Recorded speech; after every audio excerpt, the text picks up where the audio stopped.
Well, Horror Mayhem continues. We're on week 3 now. And this first video, I'd like to spotlight this collection of mummy stories. Okay, can you guys see that all right? Now, this is a Ballantine book edition published in 1990 and edited by Martin H. Greenberg. And it has a variety of stories from some different noteworthy authors, including some more classic stories. I only read 4 out of this book, and I'd like to talk about them. I'm going to kind of go in reverse order of time. Now, previous videos for Horror Mayhem, I started from the earliest stories and moved to more recent, I guess recent is the wrong word, but more, modern era, 80s, etc. I think that's as far as I've got so far. Today I'm going to get to 1990, so woohoo, getting up there, closer, only, 35 years old. But I want to go backwards because in time, because the oldest story is, for me, the most memorable of the 4 stories I read in this volume. So the first one I read, and it's also the first story in this book, is from 1990, and it's Masque by Ed Gorman. Now, Ed Gorman wrote some crime stories and horror stories as well, and I believe he also has edited some collections. Now, this story, while it was a good story, it was very short. That's not a problem. But what is the problem is I think it's a cheat because it's not really a mummy story. It's not about Egyptology. It's not about a mummy coming back to life and causing trouble for anybody. No, what it is about is a serial killer, basically a serial killer with mommy issues. And why, I guess it's only tenuous connection to a mummy story and a mummy collection, and how it got in here, I don't know, other than Martin Greenberg said, hey, Ed Gorman, can you write me a story and fit it in here? Because he was a buddy or something? I don't know. Anyway, it's a good story, but it's not fitting this theme, I don't think. Essentially, it's a combination of short, brief police reports about finding a mutilated woman's corpse in fairly graphic detail. And the rest is from the point of view of a rich woman who's paying off hospital staff to hide her weird psycho son who's in his mid-50s and has a Looney Tunes fascination. And he's all mummified only in the sense that he's covered in bandages. And I guess the mother is using her extreme wealth and influence to keep him hidden in the hospital while police investigate the latest killing. And just, that's it. That's it, basically. It's an interesting story. It's plenty nasty and well written, but I don't think it belongs in this collection at all. The other 3 stories were definitely about mummies coming back to life, etc. And the next one I'd like to talk about is from 1940, and that is Bones, written by Donald A. Wolheim. Now, those of you who know Donald A. Wolheim will probably know him best for his initials, and starting in 1972, the Daw Books imprint, publishing of different books, the lovely yellow spines that everybody loves and goes looking for, vintage fantasy, science fiction, and horror fans when they go through the various used bookstores around.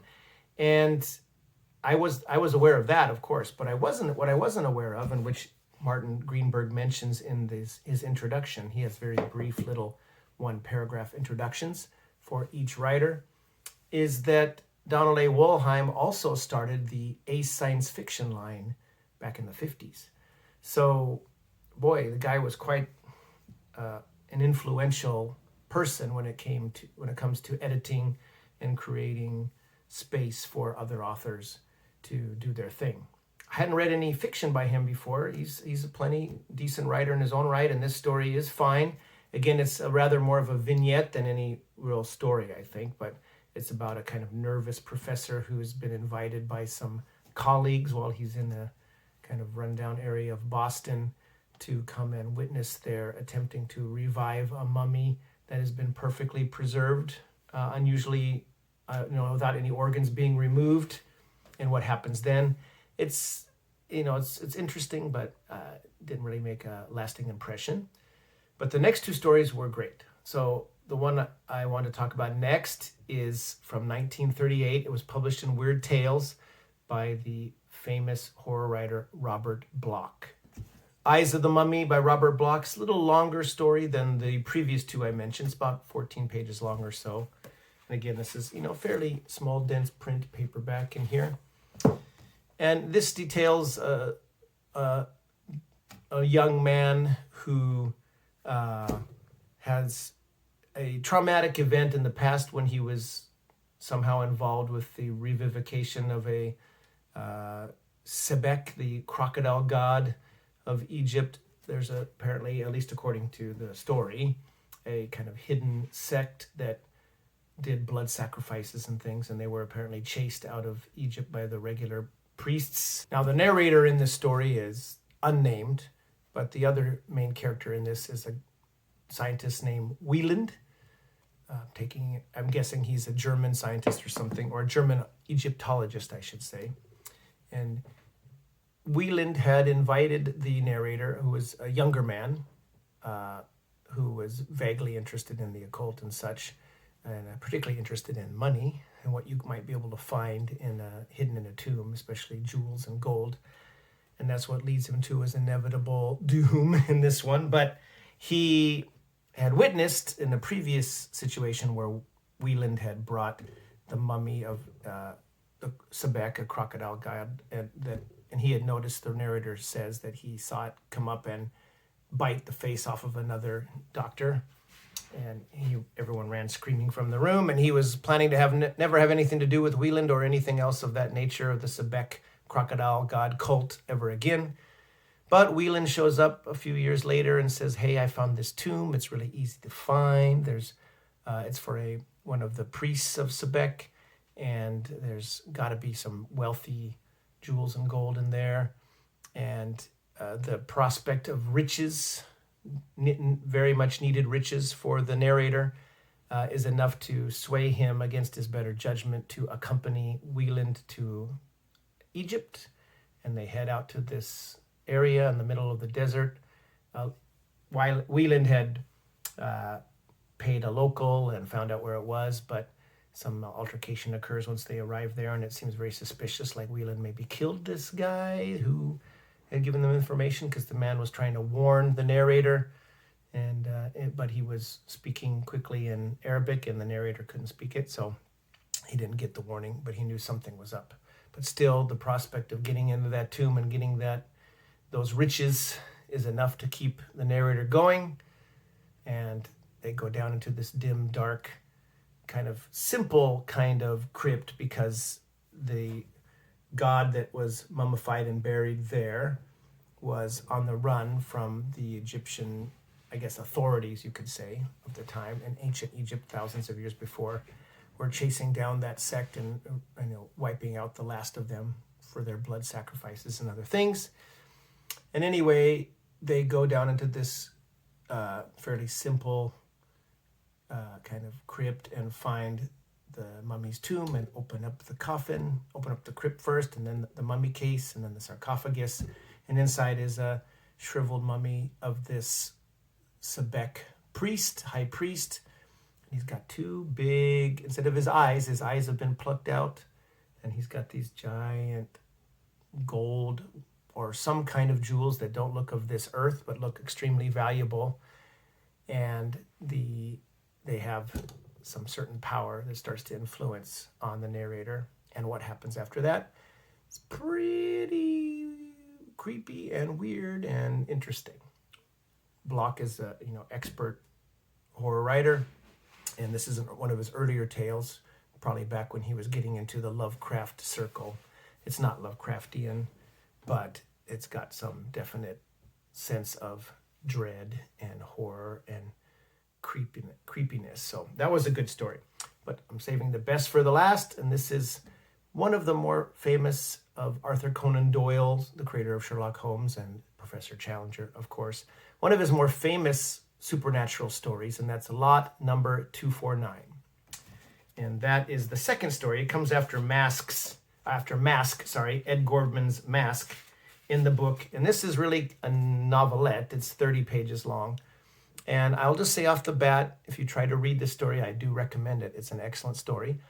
But the first couple of pages are a little slow. It starts off, the first couple of pages are a little dry. He's setting the scene of 3 young bachelors living in this tower at Oxford, one of the old colleges there. They have a caretaker that looks after all 3 of them. There's 3 floors on this turret, and the main characters are all in that tower in different floors. And the one who's on the top floor is our hero, who is Abercrombie Smith. So try to imagine Dr. Watson, not with Sherlock Holmes, just Dr. Watson, a Dr. Watson-like figure, redoubtable, stout, doesn't believe in this kind of supernatural thing. He's just kind of solid guy, sportsman, good guy to have in your corner when the chips are down sort of dude, just like Dr. Watson is. And Abercrombie Smith is younger. He's a young man. He's a medical student. I'm guessing he's somewhere in his 20s, late 20s perhaps. And he's studying hard for medicine. Anyway, the story starts to kick into gear, and from then on it's pretty terrific if you can get into the older style of writing. And basically Abercrombie Smith's having a drink with at a brief break before cramming for some exams or some research project he's doing for his schooling there at Oxford with his buddy Hasty. Hasty's a real sportsman who's, very much, I say, old chap, what, kind of guy. And Hasty's telling Smith that, hey, your neighbor there, Mr. Edward Bellingham, the guy on the second floor, I've heard some not so good stuff about that guy. He's kind of got a vindictive personality. And he's engaged to the sister of Monkhouse Lee down on the first floor. And Monkhouse Lee seems like a decent chap. Why he hangs around with this, kind of unpleasant fellow Bellingham, I have no idea. Anyway, in the middle of the night, Smith is studying away, and he hears a shriek, kind of a god-awful noise and shriek, and then he pops out of his door and goes down the stairs, and he's met by Monkhouse Lee, who says, come quick. I know you're studying as a doctor. Bellingham's fainted or whatever, and so I think he might be dying or something. And Smith runs down into the room and sees that there's all sorts of Egyptology bric-a-brac. There's a big crocodile, 2-meter crocodile hanging from the ceiling, and there's all kinds of art and artifacts, including on the table near where Bellingham has fainted, a mummy sitting in this case, and all shriveled up and black and looking kind of disgusting. And Bellingham's on the floor, kind of fainted, and seemed to have had a terrible shock. And next to him is a papyrus on this table. Looks like an ancient thing, all in hieroglyphics. And Abercrombie Smith takes command of the situation because he's that kind of guy, and says, let's get him up grab his feet, let's carry him over to the settee, and he seems all right, I feel a pulse. Anyway, Bellingham comes back to himself, quickly stashes the hieroglyphs away in a locked drawer, and then as he feels better, he still can tell he's nervous and doesn't want the men to kind of leave, but Smith wants to get back to his studies, but he's asking Smith, what do you think of this mummy as a physician and all that stuff. Anyway, it kind of starts up an acquaintance, seemingly, I wouldn't say friendship, but occasionally Bellingham will stop by Smith's quarters to lend him a book or something and try to talk, but eventually Smith kind of gets the willies about the guy and doesn't really want to be much involved with him, and then Hasty, his buddy, keeps telling him, hey, watch out for this guy. Anyway, one thing leads to another, and things start looking like old Bellingham, the whiz at Egyptology who carries grudges, has somehow reanimated this mummy that he has in his possession. Doesn't have a name. He just knows it as lot number 249. That's where he bought it in the auction. Anyway, he's found some kind of, in his adventures in the past, and apparently he speaks Arabic like a native, and has a lot of knowledge, arcane knowledge, and he found some papyrus scroll that enables him to bring this mummy to life. And he uses it to start sicking on the people he has grudges against. And when Monkhouse Lee gets wind of what he's up to, he says, "Your engagement to my sister is off, blah, blah, blah." And he goes away and then is attacked later by this mummy. And then Abercrombie Smith, our main character, our lead character, becomes enemies eventually because of this with Bellingham, and Bellingham begins to sick the mummy on Smith. And Smith has to take matters in his own hands to save his life and save others' lives. This is a very cool story. It's got some spooky and creepy passages, especially one scene in particular where the mummy is in hot pursuit of Smith, and Smith, narrowly escapes. That's a really well-written passage. And also the idea of how Smith is going to take some proactive steps that seem pretty extreme to protect himself and others. It's a cool story. It's probably a combination of, adventure tale mixed school story and horror story. So it's a nice mix of those three. At 30 pages, it's a nice length. It really gets into the main character and sketches out some of the other surrounding characters. It's a lot of fun. Good story. I'm glad I read it. I highly recommend it. It was dramatized. I think there was a movie made out of the story, and there was also an episode, I believe it was from one of the Tales of the Dark Side movies, the first one perhaps. I'm pretty sure it's from the first Tales from the Dark Side movie from back in the 80s or early 90s. And they did an interesting job in bringing that to life. Besides the Tales from the Dark Side movie segment from 1990, there was another more recent adaptation of Lot number 249 done for the BBC Ghost Stories for Christmas, a Ghost Story for Christmas reboot. Now, Ghost Story for Christmas was a very cool yearly or every other year anthology back in the 70s. It adapted a lot of M.R. James ghost stories, and then it was rebooted in the early 2000s, and then now in the late 2010s up into the 20s. There's been one almost every other year.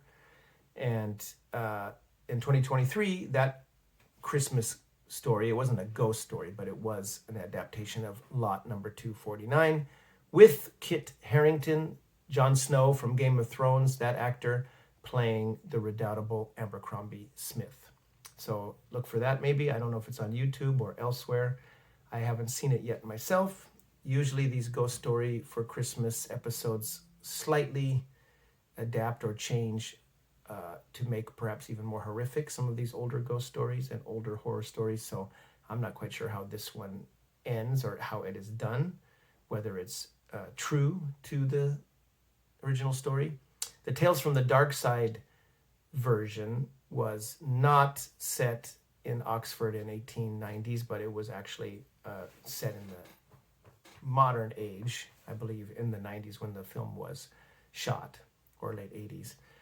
So that gives a different flavor to that one as well, not very authentic to the story. Anyway, whatever version you check out the story in, it comes recommended. You can easily find the Lot 249, number 249 story by Arthur Conan Doyle in many collections, especially of his tales, horror tales or supernatural stories by Doyle. Again, everyone thinks of Sherlock Holmes, and they should. That's an awesome creation that Doyle is responsible for. But he wrote all sorts of other cool things, including horror stories, which this story is, I think, a good choice for horror mayhem. So if you have a chance to track that down, or The Eyes of the Mummy by Robert Bloch, or this book, Mummy Stories, I recommend it. Please let me know in the comments if you've read any of these stories, and I will talk to you next time.